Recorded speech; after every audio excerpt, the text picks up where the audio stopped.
Morning, everyone. Audio shrink back in the house, trying to help you best I can here. But yeah, it's NFL Sunday, second day of the wild card. Fortunately, yesterday, just not games that could engage me or anyone else who's a fan for that matter. That word engage, I love that word related to our hobby here. But yeah, as you can see, I got my spatial red color on today because that's the theme of today's video once again, because of just the attention that I got from the last video. Unbelievable. Thanks everybody, man. I mean, that's a record for me. I mean, my motto, that's approaching the video count of people who have been doing this for 10 years. So I'm grateful. I've been 1 year. And it's as simple can be. Just the way my landscaping business is. Same thing. Simple as can be. One employee on the books for 20 years. And here we are with an iPhone. Sounds like crap, unfortunately. The picture is pretty good. But you can see the reds behind me there. I think it's a good setup here for what we're going to talk about. Because today I'm gonna just call it Volume 2. Spatial Audio M3 Triode Master, okay? So there was a lot of models, and Clayton Shaw's moved on his own venture now. So these were built when he was at the helm, and this is what I recommend. Just follow him, because it's changed hands, so it's like almost starting all over again. I think there's some consulting going on there because Clayton's been at this for years. Probably 20 years, right? So I have faith. Okay, I'm gonna try not to say right. A guy commented on that. He's on to something. That's pretty funny. That kind of turned into a pretty funny little reply section there on the video. But yeah, I got my spatial red on today, and that's what I'm gonna talk about, because I talked about the speakers, for as long as I felt was needed. But today I'm going to talk about the amps that I've had success with using with the spatials, right? I did it. See, sorry. One's not bad though. Being such an efficient design, not overly efficient, but I think they're around 94.5 or something around there, and then 12 ohms. So they're very, very easy to drive. But what I want you all to know is that doesn't mean that they don't like power. One thing that I know they don't like is too little power, because I've done that. I made that mistake. When I first got them, I just wanted to complete the package and just know that now I can just enjoy. So that was like 7 years ago. So right away, I always had my mind on, I was thinking, okay, well, with that efficiency, I'm still going to want some slam, some impact when I'm listening, because I listen to a lot of rock. So it's at that point where I need to really feel the bass, everything in the chair. I don't want it to just feel lean. Lean stuff just goes right back out the door, unfortunately. It's just not the tune I'm after. But, it was the Clones Audio, and it's basically... It's not, I guess, yeah, it's a copy of the 47 Labs design. It's a gain clone. And I just loved everything about it. It's built like a tank. He still has a new model available right now, but this was the high output version of the 25i, meaning it was 50 watts per channel. And I just thought,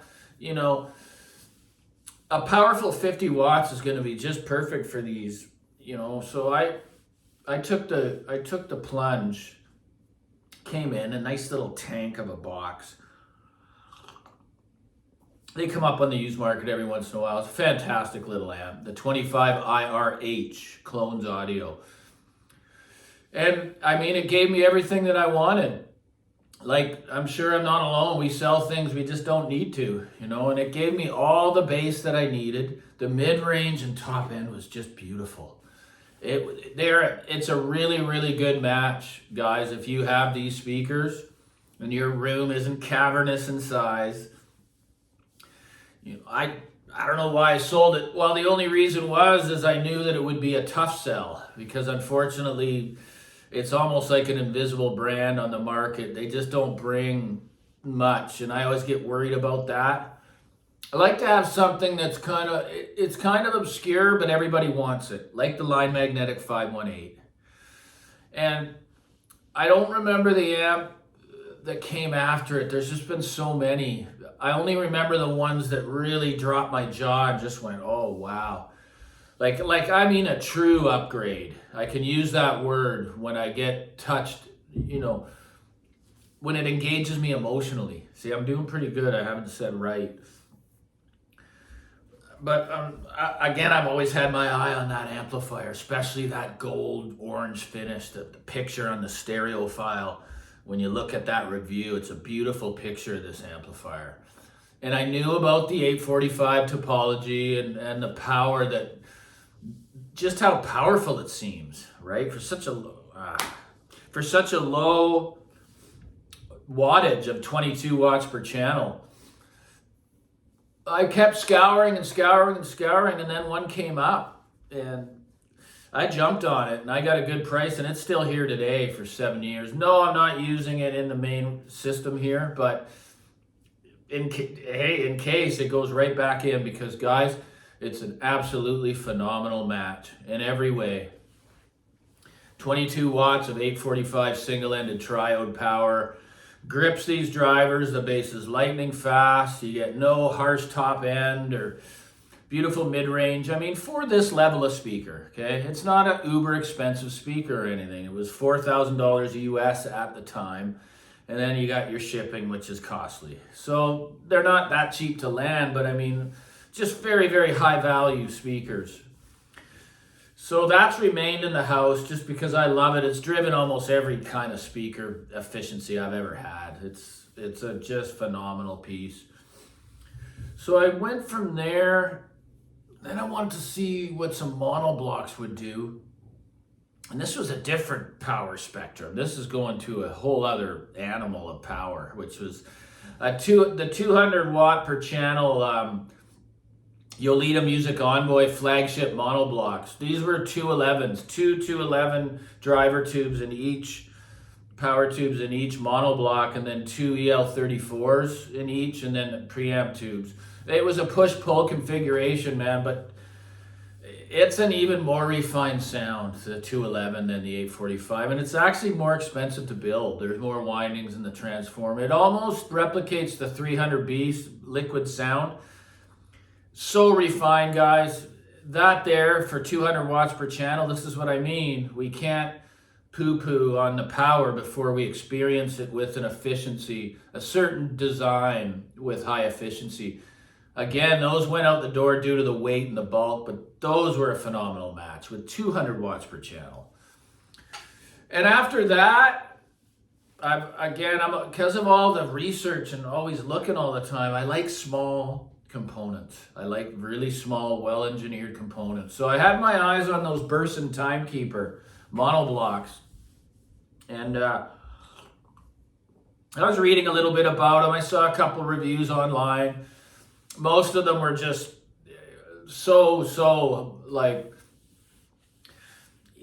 the reviews were too good. So I had to keep searching for just someone to tell the truth about one of the the downfalls or the shortcomings of the amplifier, and it was no other than Thomas at Stereo. He used that dreaded word I'm so afraid of to hear. And again, that's going to be system dependent, of course, but lean. I thought, okay, well, these things can produce up to... They're a really weird design. They have these little... it won't even come to me now. Op amps that you can plug in, but this thing can produce 30 watts per channel in Class A, and that's just unheard of from these tiny little boxes. Class A amplifiers need space, and they're heavy, and they're, so that it sounded so good. I mean, top end and mid range, some of the best I've ever heard in the room, but the bass, just no matter what, because there was gain settings, low, medium, and high. Whatever one I put them at, the higher just made it sound brighter. It just did not get that bass response that I was looking for. It was lean. And I kind of thank Thomas for that honesty, because he was able to bring them to multiple systems to test, right? Which is a really good idea if you're wanting to watch and make decisions from people on YouTube. So for me, it had the punch, but just not that bass extension that I needed. So here I am on that horrible feeling. Luckily, the price didn't give me any, too much stress. I knew I'd be able to get rid of them. Phenomenal little amps. I mean, they just weren't for me.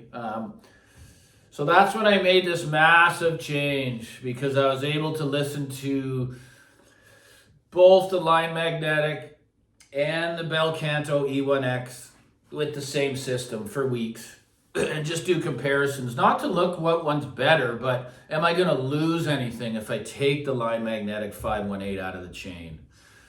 Well, the fact of the matter is, seeing how John Stonzer's been on a mission to create a 21st century single-ended Triode 845, in my opinion, he's done it. The sound is so similar to the Line Magnetic. I know you Class D haters are just going to say, oh, this guy's crazy. Well, try it for yourself. I mean, it's behind me and it will be here for the long haul. And it does everything else at such a reference level. I'm just blown away by it. It's the greatest amplifier, because not only because the sound, but what it can do. It can do everything. The DAC is unbelievable. The streaming is stable and at the level of the Inuits that I owned. And the phono stage was the real shocker, because I'm coming from expensive phono stages. Just a real shock, this whole thing. So that's what's driving the Spatial M3 Triodes at present, and will remain to. It's I just had to do this video. I wanted people to know some of the amps that I've used, and to just tell them that experiment a little, because you might be blown away as to what power rating can match well with these open baffles. This model, for instance.